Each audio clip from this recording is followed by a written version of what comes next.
for those of you who don't know who I am Darth Vader, Dark Lord of the Sith. And, of course, I'm going to get 2 questions answered before we get going here. I probably get asked these more than any other question at any large event I am speaking at.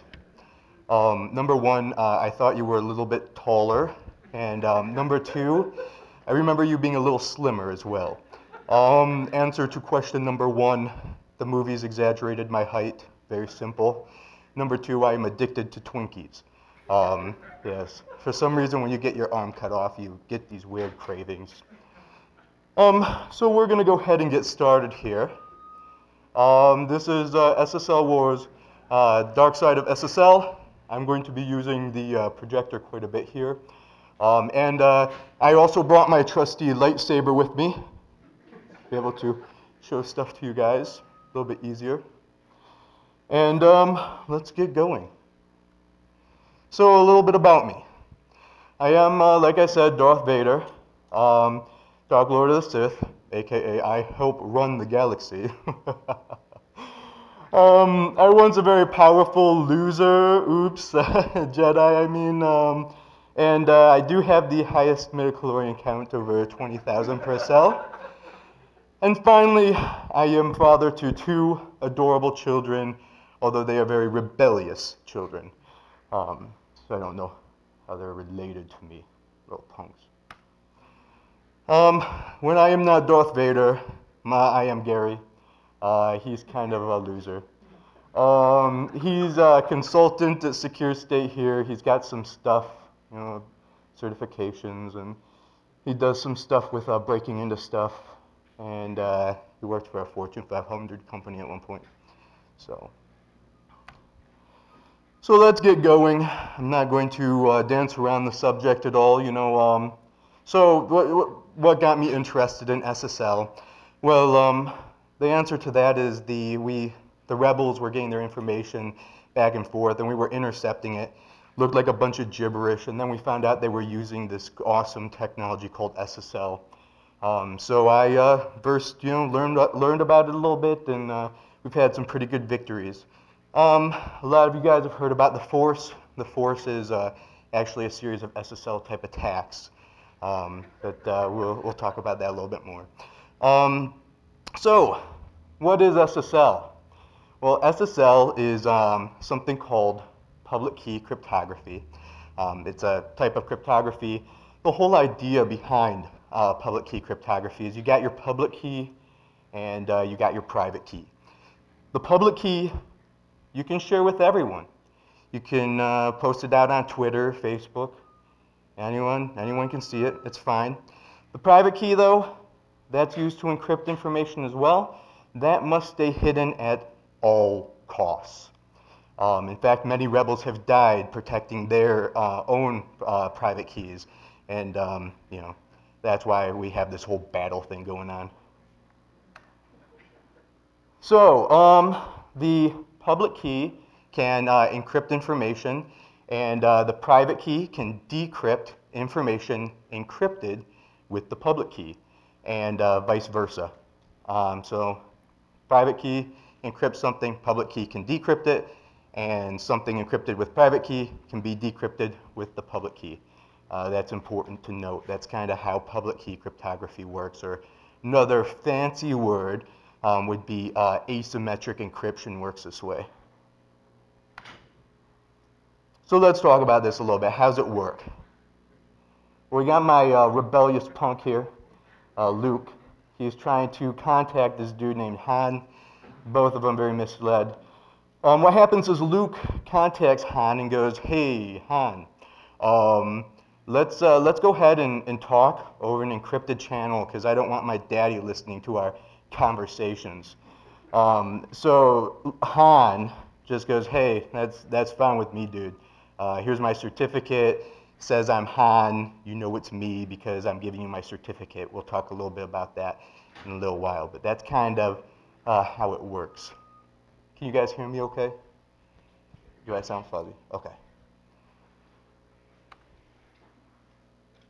So, what happens here? Well, Luke here Mr. Rebellion, goes and says, okay, we're going to, we're going to go ahead and set up this encrypted channel then. And what he does is he takes Han's public key and he encrypts a secret message that he sends over to Han. And then all communication after that point is encrypted using the secret key that Luke chooses. So in this case, we'll run with something like Luke uses a word like cheese, okay, and he encrypts it with Han's public key, sends the word over to Han. Han goes, okay, our secret word is cheese, and all information from that point on is encrypted with the secret, very hard to guess word cheese. So SSL provides a bunch of stuff, okay? So one of the things that SSL provides is confidentiality, unfortunately. Basically, the two parties, in this case Rebel Scum, their channel that they trade information back and forth with is encrypted, and it keeps people from being able to see what they're talking about. So, in my example here, I'm sitting here trying to monitor my child's conversations like any good parent does. And but what happens is Luke and Han, they've created this encrypted tunnel, and they are keeping me from hearing vital information that's important to my child's welfare. And in this case, they're talking about the new location of their secret base. I am a victim, my friends. Other than confidentiality, SSL provides authentication. Authentication basically says, it's used to basically say, how do I know who I'm talking to, right? So how does Han know that or Luke know that I'm not claiming to be Han and he's really talking to me? So how does SSL provide this authentication here? Well, he knows because he gives something called a certificate to Luke that proves that he is Han. And a certificate is a data file which binds a cryptographic key to a specific entity. In our example, it's Han.com. For you people not involved in the war, it's something like PayPal.com or maybe AOL.com or Google, where you have your email and stuff like that. And basically, it's used to prove that you are who you claim to be. That's what a certificate, that's the primary purpose of the certificate. So how does it work? Well, this is the way certificates will work, okay? So you got the Rebel Alliance here, and the Rebel Alliance signs the certificate of Han, Luke, and Wedge. Wedge really is a person from Star Wars, for those of you who do not know. So what happens is the Rebel Alliance is basically when they signed this, they've said, I know who Han is, and I vouch for Han.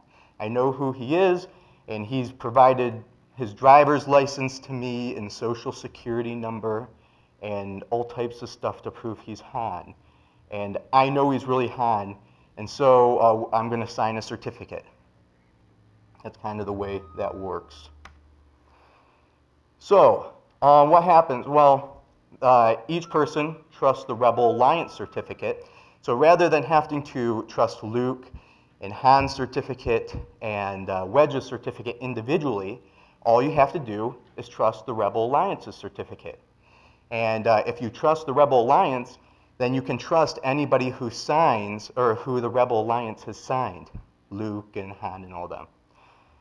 So they sign these certificates, and Rebel Alliance only signs a certificate after they know that they are who they claim to be. So this is kind of how it works here. Again, Mr. Rebellious himself. Han, I would like to establish a secure connection with you. I can communicate using strong or medium or weak encryption. Han says, sounds good. We'll use strong encryption. Here's a certificate proving I really am who I say I am. Then what happens is Luke's stupid little robot here takes a look at the certificate and says, okay, it's been signed by Rebel Alliance. We can trust Han.com because we trust the Rebel Alliance. The Rebel Alliance has said that it really is Han, so we can trust them. But of course, you would never understand that if you listen to this stupid thing. So what happens if I make my own certificate? I mean, right? I mean, what happens if I make my own certificate for Han.com? Well, I don't have Han's birth certificate or his social security number or any of those things that that the Rebel Alliance would want to prove that he really is Han. So what happens if I make my own certificate and sign it myself? Basically, it says, Darth Vader says you can trust Han.com. So let's play it out. What happens? Luke goes to connect to me. And what I've done is when Luke goes to connect to Han, I've put myself in between the communication with Han and Luke. And what happens is I send a jamming signal to Han, making sure that Han cannot respond to Luke. Okay, taking out the bad influences in Luke's life, essentially. And what I do is I say, hey, Luke. Luke says, hey, Han, I want to connect with you, and we're going to make a secure connection here so my dad doesn't know our special plans that they always leave me out of. So, what happens? Well, I come over here and I say, hey, Luke, son, buddy, old pal, I'm Han, and here's my certificate which says I am Han. What happens?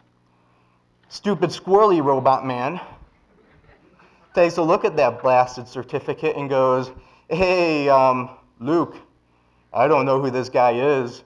It's not the Rebel Alliance who has signed the certificate, and I don't know who signed this guy's certificate. I really don't think it's Darth or Han, so we probably should terminate our connection here. So there's been a lot of studies about what happens at this point here after R2D2 screams and does all of his stupid stuff. And what do you guys think actually happens? Luke generally will go, R2, you don't know what you're talking about. I see that it's Han's certificate. Let's go ahead and connect anyway. And Daddy's a happy man. So other than confidentiality and authentication, SSL also provides integrity. Integrity. What do you think that means? Well, the data has been signed with this special thing, or the data has a message digest. Basically, it's a fingerprint associated with it. This fingerprint is used to verify the message has not been tampered with. How does that work? Well, let's take the message. The new Rebel base is at A1-34. Message is put through a series of steps to create a one-way hash. Basically, we'll call this magic. And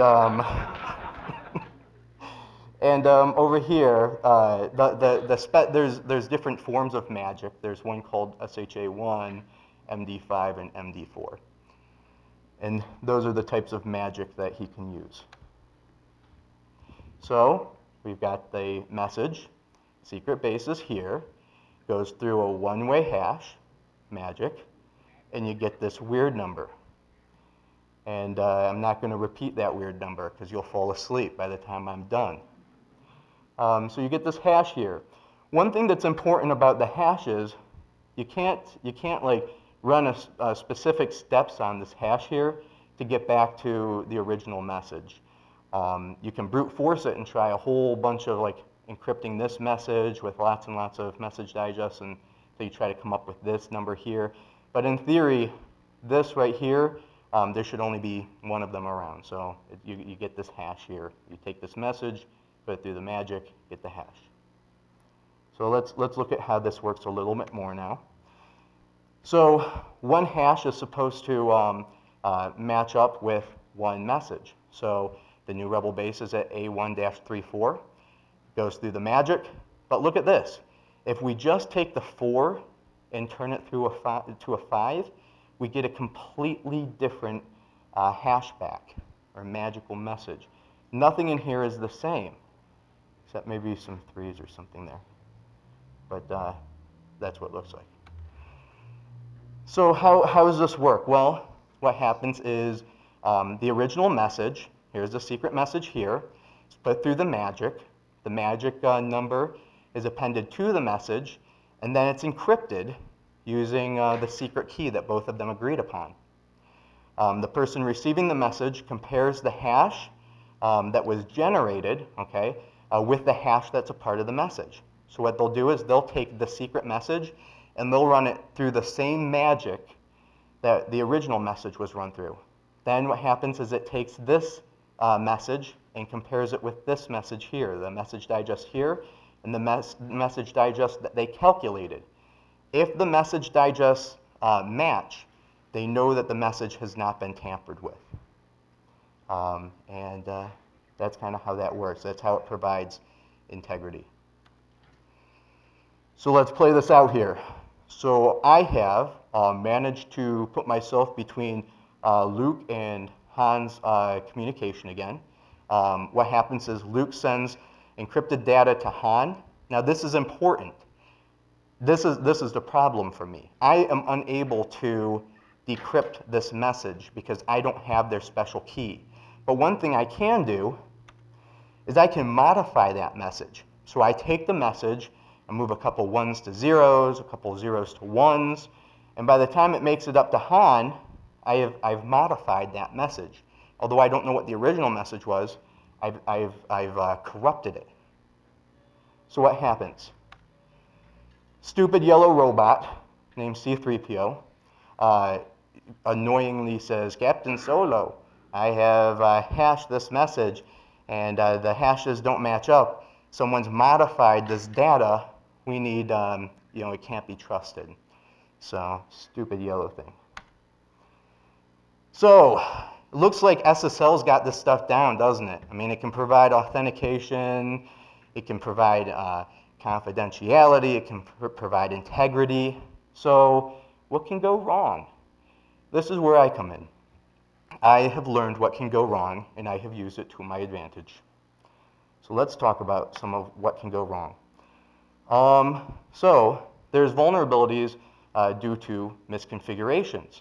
So SSL can be misconfigured when it is implemented. So what does that mean? Well, it means that so one of the common misconfigurations is the fully qualified domain name. In this case, PayPal, like portal.com. You guys might use something like paypal.com. So what happens is when someone has this domain and they request a certificate for a domain that is not the website that they want people to connect to. Okay, so they're creating a certificate for portal.com and they create a certificate for Rebel Alliance Secure Portal.com. So what happens? Well, in this case here, you can see here that this is the actual certificate. It was the common name is the name of the certificate. It's for rebelalliance.com. And when someone visits portal.com, right here you can see they visit portal.com, and the error message that Firefox, or as I like to call Firefox, Firefox Mace Windu, because it's awesome, gives you a lot of good information about what's going on, it actually understands stuff. And it says, look at this, we've got a problem here. You're visiting portal.com, and the certificate that we're given is for rebelalliance.com, or Rebel Alliance Secure Portal.com. These don't match up. We can't vouch for this site that you're going to. So, other than Firefox Mace Windu, we also have IE Jar Jar Binks. And IE Jar Jar Binks goes and says, I don't know what you're going to, Annie, but there's something wrong here, and don't know what you're doing, don't know what's going on, but here's a bunch of information. So what happens? I mean, the fully qualified domain name does not match portal.com. What does this tell me? It tells me something's wrong and they don't recommend I connect. So, I mean, this really doesn't help me. So how do you fix it? Well, if you're developing a website for portal.com, you request a certificate for portal.com. Do you know how many times I've seen these websites out there that are like, secureportal.com, and you take a look at the qualified domain name, and it's like they created a certificate for 10.0.0.1. Oh yeah, that's real helpful. Where the good thing though is, the rebels do this all the time, so I'm not complaining. So the other one we have here is there are vulnerabilities due to misconfigurations. These certificates, they don't last forever. Eventually, they do expire. So here, so the certificate for a site expires on 1 after Ballyavin. It is now 2 after the Ballyavin, and it's expired. So what happens? Well, right here we've got Firefox Window. He says, yeah, I see that you're connecting to this website here, but the certificate's expired. We can't trust this website here. And then of course we have IE Jar Jar Binks. Again, Annie, I don't know what's going on. Something's wrong. And starts screaming and yelling and giving me a headache. And I don't know what he's talking about. So here's the certificate. You can see it was issued on 3/2/2011. That's actually about 11 years after the Battle of Yavin, if I remember. And you can see that it has expired here. So that's that vulnerability. How do you fix it? Well, it's pretty simple, right? So you get rid of your expired certificates and you replace them with certificates that are not expired. This is not rocket science. Another one here. The certificate's not signed by a trusted certificate authority. This could be certificate authority, in our cases, Rebel Alliance, but in in your guys' world, not far away in another galaxy, would be something like VeriSign. So what happens is, or another thing, you could create your own certificates in-house. If you do that, you need to set up a trust relationship between that certificate authority and the systems on your network. So that's another thing. If you don't set that relationship up, there's going to be some problems. Kind of like this one. They go to Rebel Alliance secureportal.com.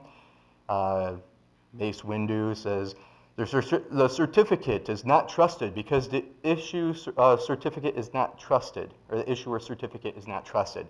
So basically he's saying, we don't know the person who signed the certificate. It could be me, could be evil hacker in Ukraine, could be anyone.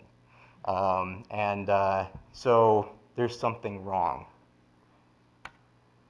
And then you've got our buddy.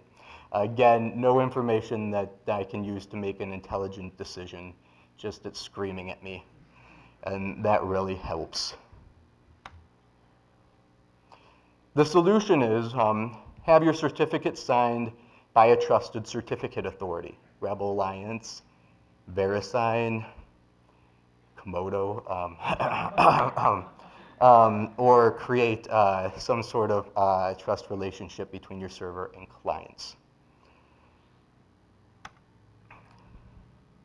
And then there's vulnerabilities due to misconfiguration. So what's the big deal, right? I mean, so someone yells at you. You got Jar Jar Binks screaming at you. You got Mace Windu telling you something's wrong. So what's the big deal? I mean, my session's still encrypted, right? The information's still encrypted. So why do I care about these error messages?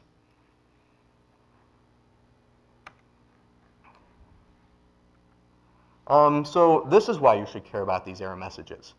Because if every time you go to Rebel Alliance secureportal.com, something screams at you, and what happens if I create my own certificate for rebelalliance.com, and when you go to connect to me, something screams at you? So something's always screaming at you, so how do you know if it's ever a valid certificate, right? So I can create a man in the middle then, which I create my own certificates, and I claim to be the sites that you're connecting to, and I take all of the sensitive information you're sending to that website. And it's very, very easy to do this. There's plenty of tools online that can do these types of attacks that will actually dynamically create certificates for you, such as Kane or SSL Sniff, which we'll be talking about here in a little while. So, SSL Sniff. It was created by a dark Sith Lord named Sith Marlin Spike. Many of you know him by Moxie. The specific attack we're going to talk about is the SSL null prefix attack. Although SSL Sniff is also good at other sort of SSL type of attacks as well, but this is the one we're going to talk about. So what is the null prefix attack? Well, it's pretty awesome. This is how SSL should work. Rebellious Punk contacts rebelalliance.com. He even puts in https://rebelalliance.com. And he says, that is me, here's my certificate. He sends that back to Rebellious Punk. So Luke is going to view the certificate for the following. Is the certificate valid for the site I am accessing? Is the certificate trustworthy? And has the certificate been revoked? These are the things that he is going to look for.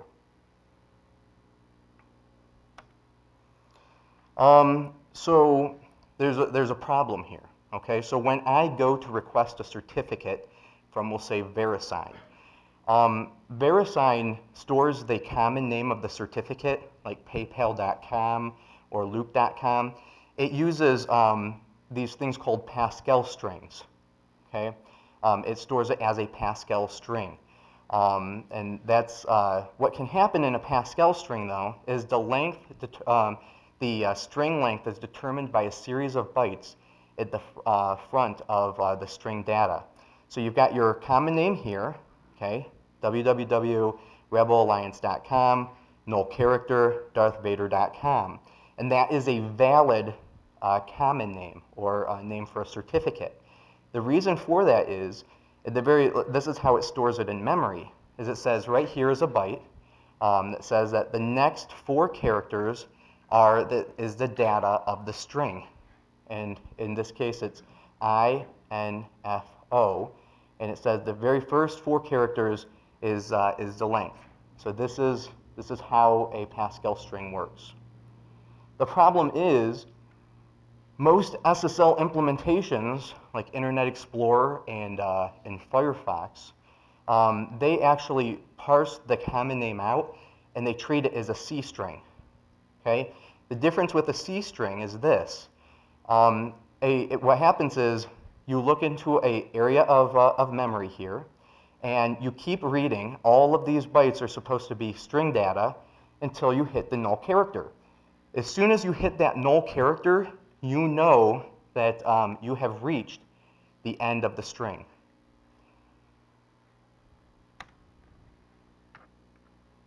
So this is where the problem comes in. So if an attacker owned darthvader.com, they could get a certificate. So if I owned, in this case I do, darthvader.com, you could get a certificate named Rebel Alliance rebelliance.com, null character, .darthvader.com. That is, since I own darthvader.com, I can get this subdomain here. VeriSign and everybody, no one's going to yell at me because, after all, I own darthvader.com. So the CA would see the root domain was owned by me and go ahead and issue the certificate. And most SSL implementations would read the certificate as rebelalliance.com. The reason for that is because it's reading this like a C string. It's going to go rebelalliance.com. Oh, I hit my null character, and then as soon as it hits this, it's going to say, oh, that's the end of the common name, and it's going to check for this. It's going to say, well, is the he's connecting to rebelalliance.com. Is the certificate for rebelalliance.com? It's going to say, oh yeah, it sure is. Then it's going to say, well, is it has it expired or anything? I say, nope, not expired. It'll say, okay, yeah, go ahead and connect. No error messages or anything. Nothing yells at me. So this is how it plays out. Here's Luke, here's me, and here's rebelalliance.com. I've managed to put myself between Luke and rebelalliance.com, and he goes to connect to, he's a smart guy. He even puts HTTPS in here. HTTPS:// rebelalliance.com, and I forward the packet onto rebelalliance.com, my own connection to rebelalliance.com here. So rebelalliance.com sends me their certificate for rebelalliance.com, and then what happens is I set up a secure connection between them and me, and then I set up another secure connection with me and Luke, and I send Luke the rebelalliance.com null character certificate. He thinks he's connecting to the rebelalliance.com, and I'm actually the one who he's connecting to. So that's kind of the way this attack works. The solution, update your stuff. Patch. And let's go ahead and do a demo. So this is the victim's ARP cache before ARP cache poisoning. So in order to do this type of attack, I have to be able to put myself between Han and Luke, and I do that through ARP cache poisoning. And in here, you can see, right here's the default gateway's IP address, and it's matched with its MAC address here. And here's me and my MAC address, and you'll see that they're completely different, right? So let's go take a look at my MAC address. This is me on this machine here. You'll see there is my IP address right there, and there's my MAC address. Let's set up the attack. So I set up my computer to forward traffic that comes in on my interface, just forward it out. I then set up an IP table that says anything for port 443 should get redirected to port 50,000.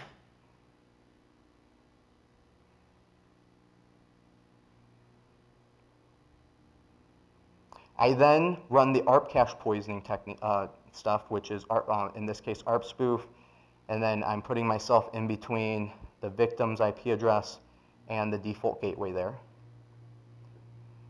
And then I use SSL Sniff and tell it to listen on port 50,000. I log the information.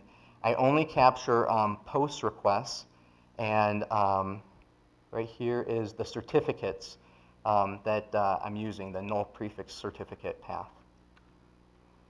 So this is what happens to the victim after they've listened to enough of my propaganda. You take a look. Now you'll see that the victim thinks my MAC address is the same MAC address as the default gateway.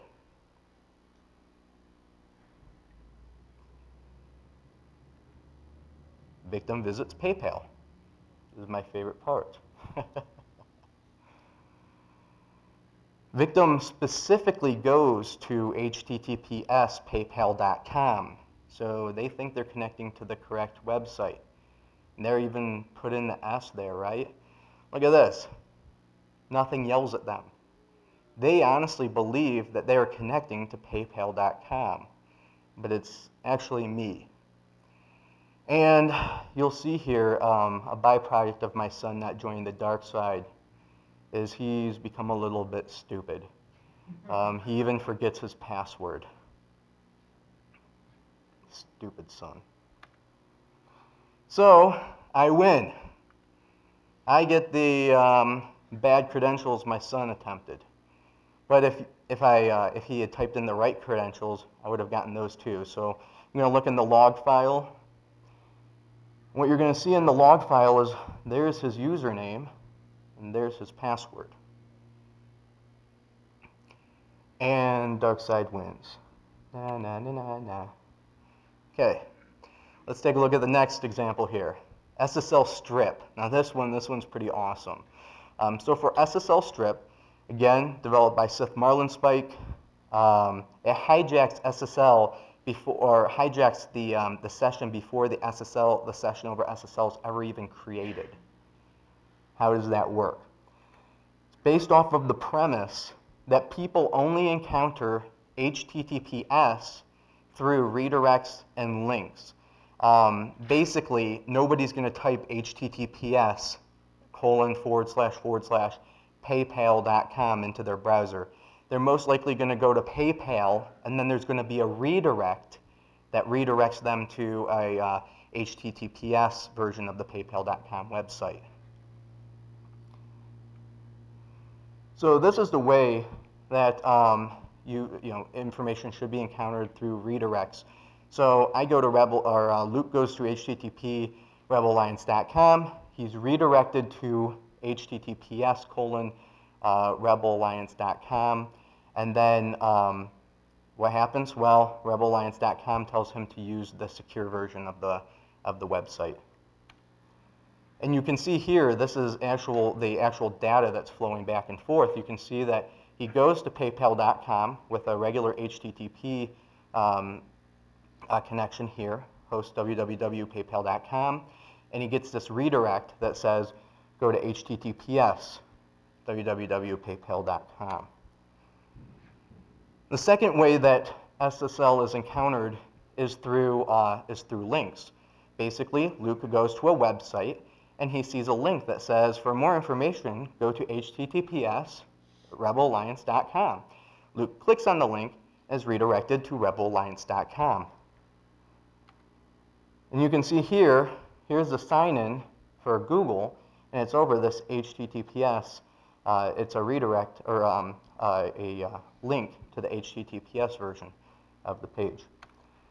So this is the way that that the Rebel Alliances, or that SSL strip works. Luke goes to just rebelalliance.com. And if you don't specify HTTPS, it's going to try HTTP first. He's then redirected to rebelalliance.com, or what happens is I then go ahead and forward this on to rebelalliance.com, and I add the S in there. Basically, I'm trying the secure connection with the site. The site then says, I am rebelalliance.com, please log in. And what I do is I set up a secure connection here, and I turn it back into HTTP traffic and send it out to rebelalliance.com and ask him to please log in here. What happens? Well, here's Luke. Here are my credentials. He sends them to me over HTTP traffic. It's not encrypted. And I then go ahead and forward it on over this HTTPS tunnel. And you'll see this is actual traffic from when SSL Strip is running. Go to PayPal.com, and PayPal.com says, sure, no redirect or anything. It just gives a OK message back to Luke. Here's how it works if you visit it through a link, HTTP GET request to site.com. So first, Luke connects to site.com. It's not HTTPS, it's just site.com, just a regular HTTP page. Well, what happens is site.com gives him the web page, or the page, and in the web page is a link for rebelalliance.com. I then switch out the HTTPS for an HTTP version of the link and forward it on to Luke. Luke selects the HTTP link, and what happens? Well, I create an HTTPS connection over here and only give him the HTTP version of the page. And right here, this is actual link that you'll see if you're using SSL Strip. And it's right here, HTTP sign in, and it's right here. So let's take a look at the demo.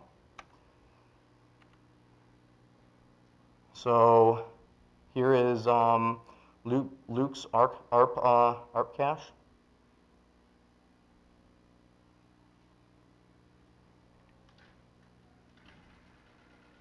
You'll see that the IP address, it's different for the MAC address from me and from the default gateway here.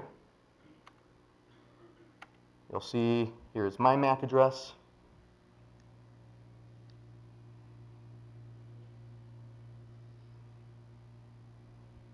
There's my IP, and there's my MAC address there. I then set up the attack.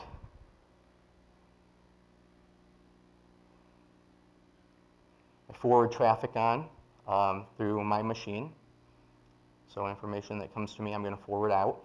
I'm going to set up a routing rule for information going to port 80. I'm going to forward out to 50,000. 80 is just HTTP traffic. I'm again going to ARP cache poison using ARP spoof.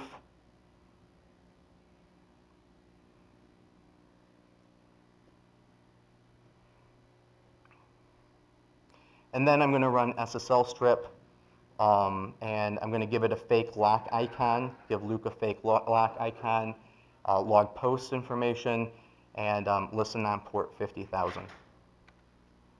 And then victim's MAC address after the ARP cache poisoning.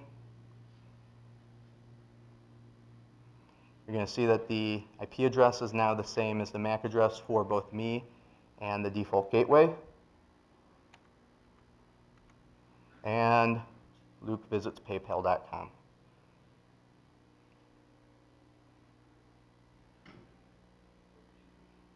And you'll see that the session is never, the HTTPS version of the session is never created. And he's even got the pretty little lock icon. Because we all know that if you have a lock icon, you are very secure. And stupid son forgets his password, but I get his forgotten password anyway. Taking a look at the log, and you'll see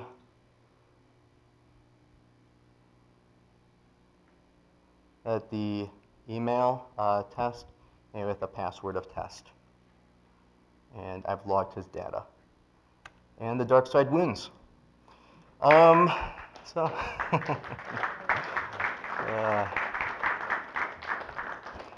there, do we have time for questions? Okay, any questions? Yes? Are there people out there that are still mistaking the lock icon for, putting a lock icon for the fat icon, thinking that they're sort of looking down in the corner or anything like that? Yeah, I'm sure there are. Most people, when they go to a website with a bad certificate, they'll say yes to that. So there was actually a study of someone who set up a Tor exit node and put some, a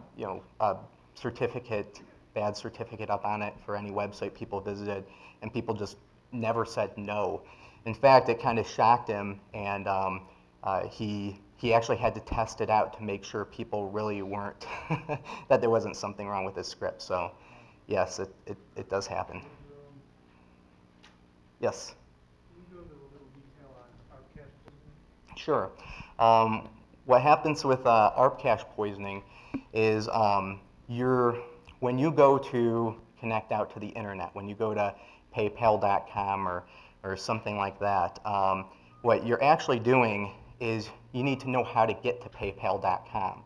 And in order to do that, you send out an ARP request for your default gateway. What happens is the ARP request hits the default gateway, and the default gateway says, here's my MAC address.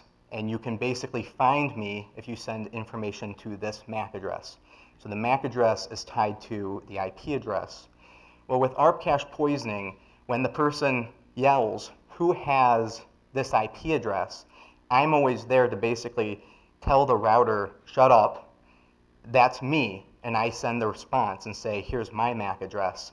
I'm actually the default gateway. Therefore, all information is redirected to me, and I redirect that information then onto the real default gateway, putting myself in between the session. Any other questions? No? All right. Yes? You know if mobile browsers have been patched against the first attack? To be honest with you, I've not done any testing with mobile browsers. I don't know. I would hope so at this point, but I can't say a definite yes or no. Yes? Why don't the certificate agencies reject null, strings? The null prefix attack, they actually did create a CRL, or they use their CRL, certificate revocation list server, to actually reject those bad certificates. But there's actually a second. What happens is, so when I go to connect to PayPal.com, I'll ask the CRL if this is still a good certificate, and then this, it will actually respond back and say if it's still a good certificate or not. But what's interesting is you can bypass that. And the reason being is because when you go to send out a request to see if that's still a valid certificate, if the attacker sends back a response that basically says try again later, it goes ahead and sets up that connection anyway.